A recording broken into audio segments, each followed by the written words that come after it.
আমি সাজ্জাদুল ইসলাম আপন, আমার কাছে আছে গোল্ডেন সেব্রাইট এবং কাঁধে আছে সিলভার সেব্রাইট। আপনি? শাওন ভাই এই মাইক্রোফোনটা দূরে রাখি।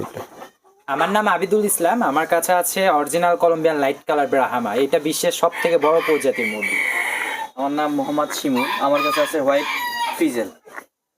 আমার নাম মোহাম্মদ মেহেদি হাসান, আমার কাছে আছে ব্রাহ্মা। আমার নাম মোহাম্মদ শাহ আলম, আমার কাছে আছে সুমাত্রা। আমার নাম আলফি শাহরি আফ্রিদি, আমার কাছে আছে লাইট ব্রাহ্মা। আমি মোহাম্মদ শাহিদুল ইসলাম, আমার কাছে আছে পুলিশ ক্যাপ। আমি মোহাম্মদ শিহাব রানা, আমার কাছে আছে সিল্কি। আমার নাম মোহাম্মদ রোমান রহমান, আমার কাছে আছে ব্রাহ্মা। আমার নাম মোহাম্মদ কারিমুল ইসলাম, আমার কাছে রয়েছে ইউরোপিয়ান সিল্কি। নতুন নতুন খামারি তৈরি করা, বিদেশি মুরগির খামারি তৈরি করা, এটা আমার কাছে বেশি আনন্দের মনে হয়। কেননা যাদের বাজেট অল্প, স্টুডেন্ট, তারা কিন্তু খুব সহজেই 1000 টাকা 2000 টাকা দিয়ে মুরগি কিনতে পারে। আপনার কাছ থেকে নিয়ে কতজন এরকম নতুন উদ্যোক্তা এই পর্যন্ত? আমার এখন পর্যন্ত ডেলিভারি হয়েছে টোটাল 2500-র বেশি। 2500-র উপরে গ্রাহক আছে আমার, 2500-র বেশি গ্রাহক আমার আছে এখন পর্যন্ত, যারা আপনার কাছ থেকে মুরগি নিয়ে মুরগি খামার হিসেবে বা খামার হিসেবে 300 থেকে 400 জন অলরেডি তৈরি হয়েছে পুরো বাংলাদেশে। আসসালামু আলাইকুম, আমি সাজ্জাদুল ইসলাম আপন, আমার বাসা বগুড়া জেলা গাবতলী থানা। আর আমি আসলে পরিচিত শখের মুরগিওয়ালা হিসেবে। আমি অনার্স 3য় বর্ষের একজন স্টুডেন্ট, ইংরেজি বিভাগে আমি পড়ালেখা করছি। পড়ালেখার পাশাপাশি সবাই আমাকে এই শখের মুরগিওয়ালা আপন ভাই নামেই চেনে। আসলে করোনার সময়ে যখন স্কুল কলেজ প্রতিষ্ঠান সব কিছু বন্ধ হয়ে গেল, সেই সময়টাতে আমি বাসায় এসে অবসর সময় পার করছিলাম। ঠিক সেই সময়টাতে আমি বুঝতেছিলাম না কি করা যায়, তো ভাবতেছিলাম যে যদি একটা কিছু শুরু করতে পারি। আমি আগে থেকেই পাখি, কবুতর এগুলো পুষতাম। তো হঠাৎ করে আমি দেখি যে অনলাইনে দেখি 2টা বিদেশি মুরগি। তো সেই মুরগিটা দেখে আমার ইচ্ছা জাগে যে আমি তো এইটা দিয়েও কিছু একটা করতে পারি, ভালো কিছু। তো সেখান থেকে আমি 2টা বাচ্চা নিয়ে আসি, তাও অনেক কষ্টে আম্মুর থেকে ধার নিয়ে। আম্মুর দোয়া স্বরূপ আম্মু আমাকে সেই টাকা ধার দিয়েছিল। ওই যে ধার নিয়ে আসছি, আল্লাহর রহমতে এখন আমার কাছে প্রায় 28টা প্রজাতির প্রায় 250 থেকে 300 মুরগি আছে আমার খামারে। এখন পর্যন্ত কোনো ইনভেস্টমেন্ট আমার করতে হয়নি, শুধু আম্মুর থেকে যে 1500 থেকে 2000 টাকা ধার নিয়েছিলাম, ওই টাকা দিয়েই আমার পুরো যে ফার্ম এখন দাঁড়ায় আছে এটা ওটার ওপরেই। আর আমার খামারে এখন মোটে কাজ করে 8 থেকে 10 জন বেকার যুবক। পাশাপাশি আমার এলাকায় আমি আরও 4 থেকে 10টা নতুন খামার তৈরি করে দিচ্ছি, যেগুলো বিদেশি মুরগির খামার। তো আমার তত্ত্বাবধানে ওই খামারগুলো তৈরি হচ্ছে। আর মেইনলি আমি এই মুরগিগুলো বাংলাদেশের প্রায় 64 জেলাতেই পৌঁছাতে সক্ষম হয়েছি, তাও বাসের মাধ্যমে। আমরা বাস যোগে কেউ যদি এই বাচ্চাগুলো নিতে চায়, আমরা বাস যোগে এই মুরগিগুলো আমরা পাঠাই। আর এই মুরগিগুলোর রোগ বালাই খুব বেশি হয় না, এগুলো আমাদের দেশের আবহাওয়ার সাথে খুবই ভালোভাবে থাকে।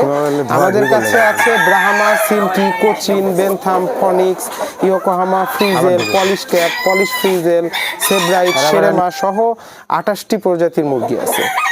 আর আমাদের এই খামারের যে আমরা যে লালন পালন করছি, অনেক সময় অনেক রোগ বালাই হয়, সেক্ষেত্রে আমরা উপজেলা পশু হাসপাতালে যাই। সেখানে গিয়ে কিভাবে মুরগিটা কিভাবে সুস্থ করা যায় এই জন্য ডক্টরের পরামর্শ নিই। পাশাপাশি আমরা নিজেরাও স্টাডি করে গুগল থেকে সাহায্য নিয়ে আমরা এই মানে এদের রক্ষণাবেক্ষণ করি। আর বিদেশি মুরগি পালার ক্ষেত্রে যেটা বলবো, যারা বিদেশি মুরগি পালন করতে চান, আগে 2টা দেশি মুরগি লালন পালন করে দেখুন। যদি আপনার সেই অভিজ্ঞতা থাকে, আপনি যদি ভালোভাবে লালন পালন করতে পারেন, তারপরে আপনি কিছু টাকা ইনভেস্ট করে বিদেশি মুরগি কিনুন। আমি কখনোই বলবো না যে একবারে 1 লাখ টাকা বা 2 লাখ টাকা দিয়ে মুরগি কিনলাম আর বড় একটা কিছু হয়ে গেলাম, এরকম আসলে কিছু হয় না। এটা সাধনা করতে হবে, সময় দিতে হবে, মুরগিকে ভালোবাসতে হবে। যেমন আমার মুরগিগুলো নিয়ে আমি অনেক কষ্ট করেছি, এই যে এত দূর পর্যন্ত আসছি, অনেক কষ্ট করতে হয়েছে। তারপরেই কিন্তু আমার মুরগিগুলো আমাকে অনেক কিছু দিয়েছে। যেমন এখন আমার নিজের পড়ালেখার খরচ প্লাস পারিবারিক যে খরচ আছে সেগুলো আমি নিজে চালাই। আমার ছোট ভাইয়ের পড়ালেখার খরচও আমি এই মুরগি বিক্রি করে সেখান থেকে আমি চালাই। আর আমি এটা মনে করি যে আমার এখন চাকরির দরকার নেই, কেননা আমার আন্ডারে এখন ফিমেল 7 থেকে 10 জন বেকার যুবক কাজ করছে। তাদেরকে আমি মাসিক বেতন দিয়ে আমার খামারে কাজ করাচ্ছি। কেউ 2-3 জন খামারে খাবার, পানি, ঔষধ সব কিছু দেয়। আরও যারা আছে ওনারা অনলাইনে যে ব্যাকআপ, সবসময় মেসেজ আসে, কল আসে, সেগুলো ব্যাকআপ দেয়, সবসময় মেসেজ দেয়, অনলাইন প্রতিনিধি রেখেছি। তো আল্লাহর রহমতে সব কিছু আমার খামারে এখন খুব ভালোভাবেই চলছে। আর আমরা সবসময় এই মুরগিগুলোকে ভ্যাকসিনেশন করি। আপনারা মুরগি পালেন, হাঁস পালেন, গরু পালেন, ছাগল পালেন বা যেইটাই পালেন, সঠিক যে পরিচর্যা যেটা আছে ওইটা যদি ভালোভাবে করতে পারেন তাহলে রোগবালাই হবে না। যেমন আমার খামারে আমি সবসময় স্যাভলন, তারপর জীবাণুনাশক এগুলো দিয়ে আমরা সবসময় স্প্রে করে রাখি। দিনে সকাল বিকাল 2 বেলায় আমরা এই স্প্রেগুলো করি। তাই এতে রোগ জীবাণু কম আসে। বাইরে থেকে লোকজন আসে, দেখতে আসে, তাদেরকে আমরা স্প্রে করে দেই। তো স্প্রে করে দেওয়ার কারণে আসলে রোগবালাইটা বাইরে থেকে আসতে পারে না। তো এই কারণে আমার খামারে আল্লাহর রহমতে এখন পর্যন্ত মুরগি পালন করছি, কোনো বড় কোনো ক্ষয়ক্ষতির সম্মুখীন হয়নি। আর প্রথমে শুরু করেছিলাম 1000 টাকা দিয়ে একজোড়া সিল্কি মুরগি নিয়েছিলাম, আর ওই যে খাবার টাবার সহ খাঁচা বানাইছিলাম। এই সহকারে আম্মুর থেকে 2000 টাকা নিয়ে শুরু। তারপরে এই যে এই খামারটা, এটা আমার আব্বু যখন প্রথমে তো আব্বু একদমই রাজি না যে আমি জেলা স্কুল স্টুডেন্ট, পড়ালেখার পাশাপাশি এটা করতেছি। আব্বু একদমই পছন্দ করতো না কি সব মুরগি পালে না পালে। পরে যখন দেখলো যে না, ছেলে কিছু ইনকাম করছে বা ভালো কিছু করছে, ঠিক সেই সময়টাতে এসে আব্বু আমার পাশে এসে দাঁড়ায় এবং তিনি হচ্ছে খামারটা দেখছেন ওইটা বানাই দিছে।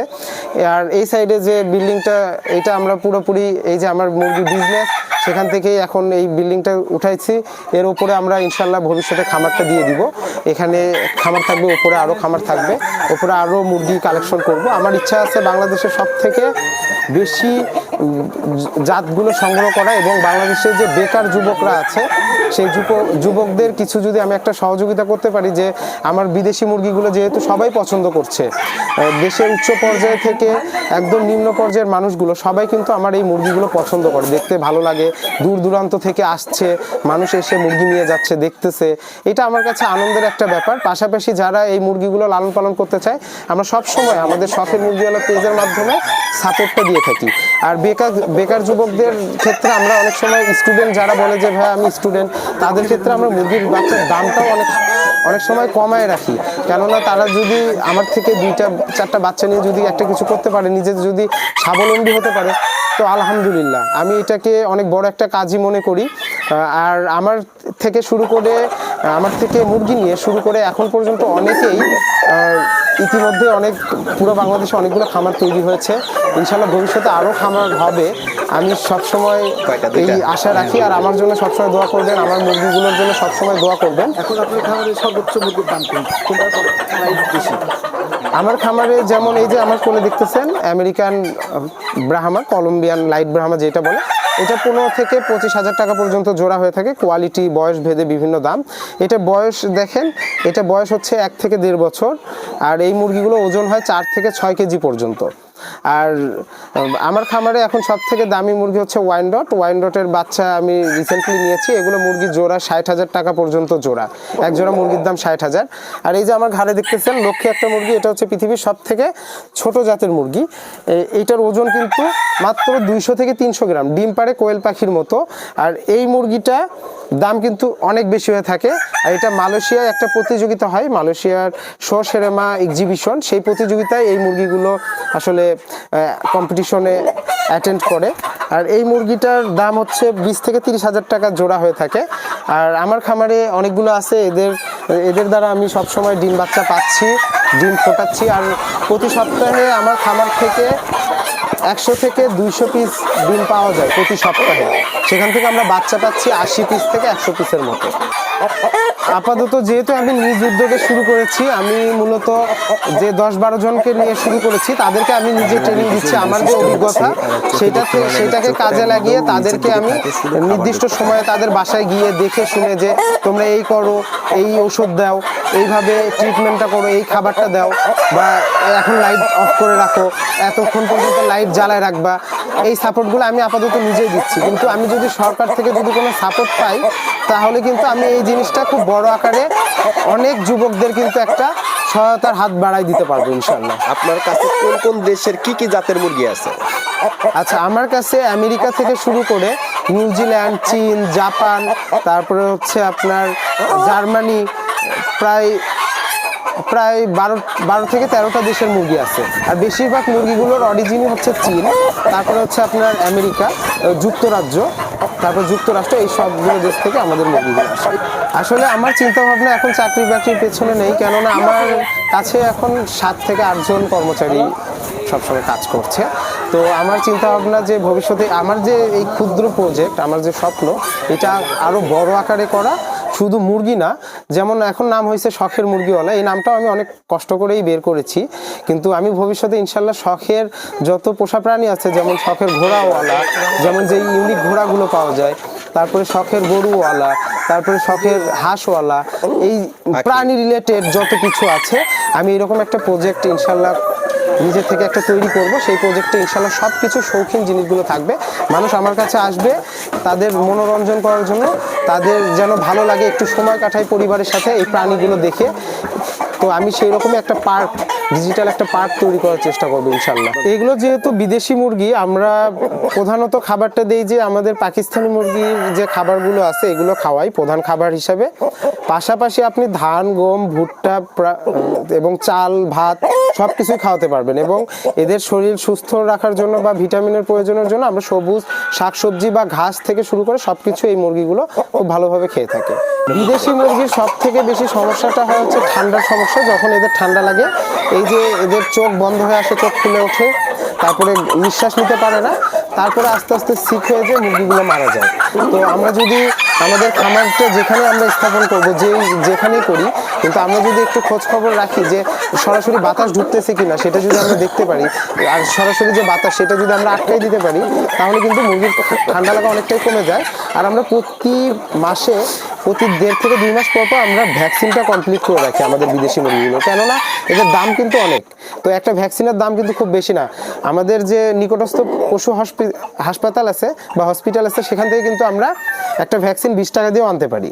তো সেই ভ্যাকসিনটা করলে আমার মুরগিগুলো খুবই ভালোভাবে থাকে, প্রায় আগামী 1.5 থেকে 2 মাস পর্যন্ত নিশ্চিন্তে থাকে। তারপরে আবার ভ্যাকসিনটা করতে হয়। কি কি ভ্যাকসিন দিয়ে থাকে? আমরা মূলত রানীক্ষেতের ভ্যাকসিনটা দিই, তারপরে গাম্বুরা, আর হচ্ছে আপনার ফাউল পক্সের যে ভ্যাকসিনটা আছে এটা আমরা ভ্যাকসিনটা করে থাকি।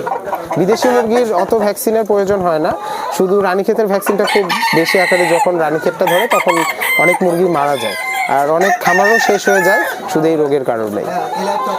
আমি মেইনলি সাজেস্ট করবো যে যারা দেশি মুরগি বা যে কোনো ধরনের ফার্ম দিচ্ছে মুরগি রিলেটেড, তাদেরকে বলবো যে আপনারা নিজেরা কয়েকটা মুরগি পালন করে দেখেন যে আপনারা পারতেছেন কিনা। যদি 1-2 মাস লালন পালন করতে পারেন, তারপরে কিন্তু আপনি অন্য বড় আকারে বাণিজ্যিকভাবে যেমন 500 পিস মুরগি তুললেন বা 1000 পিস মুরগি তুলে লালন পালন করতে পারবেন। আর এক্ষেত্রে আমি সবসময় যেটা বলি সেটা হলো যে পরিষ্কার পরিচ্ছন্নতা সব দিক থেকে রাখতে হবে। যেমন খামারের বায়োসিকিউরিটিটা মেনটেন করতে হবে। আমাদের খামারে যে কোনো সময় লোক আসলে আমরা স্প্রের মাধ্যমে তারপরে তাকে বাসায় ঢোকাই, তারপরে খামারের মেঝেতে চুন ব্যবহার করি, অনেক সময় স্যাভলন দেই, তারপরে হচ্ছে টিমসিন যে জীবাণুনাশক পাওয়া যায়। হাইজেনিক মেনটেন করলে কিন্তু রোগ জীবাণু বাইরে থেকে আসবে না, সেক্ষেত্রে আপনার প্রাণীগুলো সুস্থ থাকবে, আপনার লস হওয়ার সম্ভাবনা 80% কমে আসবে। তারপরেও যদি কোনো রোগের আক্রান্ত হয়, সেক্ষেত্রে আমি মনে করি তৎক্ষণাৎ সেই আক্রান্ত মুরগিটাকে নিয়ে পশু হাসপাতালে গেলে তারা আপনার সার্জারি, হ্যাঁ, তারা সার্জারি করে মুরগিটা খুব ভালোভাবে দেখে বলে দিতে পারবে যে রোগটা শনাক্ত করে তারা যে ওষুধগুলো দিবে সেই আদলে ঔষধ খাওয়াতে পারে। আমার মুরগি একবার কিছুদিন আগে একটা মুরগি মারা গিয়েছিল, আমি বুঝতে পারিনি যে হঠাৎ কী জন্য মারা গেল। পরে পশু হাসপাতালে নিয়ে গেলাম, তারা আমাকে খুব ভালো ব্যবহার করে তারা আগে মুরগিটা কেটে দেখেছে এবং কেটে দেখার পরে রোগ নির্ণয় করে আমাকে উপযুক্ত ট্রিটমেন্ট দিয়েছে, তারপরে আমার মুরগি আলহামদুলিল্লাহ সুস্থ হয়েছে। বাসা বাড়িতে কিন্তু আমাদের খুব বেশি জায়গা থাকে না, খুবই স্বল্প জায়গা, বারান্দায় অনেকে শখ করে পোষে বা ছাদে শখ করে পোষে। তাদের জন্য ছোট জাতের মুরগিগুলো যেমন কোচিন আছে, এই যে আমার ঘাড়ে দেখতে পাচ্ছেন, এই মুরগিগুলো কিন্তু হ্যান্ড টেম হয়, হাতে এসে বসে থাকে, ঘাড়ে বসে থাকে। সেব্রাইট আছে, কোচিন আছে, তারপরে হচ্ছে এই যে সেরেমা, এটা সেরেমা জাতের মুরগি, সেরেমা আছে, তারপরে হচ্ছে আপনার সিল্কি আছে, পলিশ ক্যাপ আছে। এই জাতের মুরগিগুলো তুলনামূলকভাবে ছোট এবং এদের লালন পালনও অনেক সহজ হয়ে থাকে এবং খুব তাড়াতাড়ি এদেরকে এরা এই মুরগিগুলো ডিমে আসতে 6 মাস সময় লাগে, আর ব্রাহ্মাটা একটু সময় লাগে, 8 থেকে 10 মাস লাগে। তো এই মুরগিগুলো আমি মনে করি যারা বাসা বাড়িতে পালন করতে চায় তাদের জন্য এই মুরগিগুলো, ছোট মুরগিগুলোই বেস্ট। আপনার তো মনে হয় এই ডিম ফুটিয়ে বাচ্চা উৎপাদন করে বিক্রি করছেন, সেই ক্ষেত্রে কোন বাচ্চাগুলো কেমন দাম রাখছেন, কতদিন বয়স, এই ব্যাপারটা একটু বলবেন। এইটা আসলে বাচ্চার দাম বিভিন্ন রকম হয়ে থাকে। আমরা যে মুরগির বাচ্চাগুলো উৎপাদন করছি, এখান থেকে যে ডিম পাচ্ছি, সেই বাচ্চাগুলো আমাদের 500 টাকা পিস থেকে 1000 টাকা পিসের মধ্যে হয়ে থাকে।